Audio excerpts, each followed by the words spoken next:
बिस्मिल्लाहिर्रहमानिर्रहीम। अस्सलाम वालेकुम। जैकब न्यूज़ सां मां आहियां आबिद अली मंगरियो। पेश आहिनि हिन वक़्त जूं हेडलाइंस।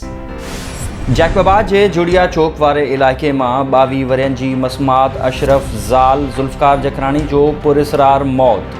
वारिसनि पारां साहरनि ते ज़हर ॾियण जो इल्ज़ाम, जांच करे रहिया आहियूं पुलिस। जैकबाबाद में सिटी पुलिस के बेहोशी वारी हालत में मिलियल 62 वरियनि जो हिंदू पीरसन अस्पताल में फौत। कारण जो पतो न पइजी सघियो। ठुल में एहसास इमरजेंसी कैश प्रोग्राम सेंटर्स ते समाजी विथी मुकम्मल तौर ते नज़रअंदाज। हाई स्कूल वारे सेंटर ते रश। 1000 खां वधीक माण्हू कतार करे बीठल, इंतज़ामिया ख़ामोश। शिकारपुर पब्लिक स्कूल में कायम आइसोलेशन सेंटर में आइसोलेट थियल शहरनि पारां सहूलतनि जी अणहाट जूं शिकायतूं। साफ़ सुथराई न हुअण ऐं नाक़िस खाधो मिलण जूं शिकायतूं। Video viral.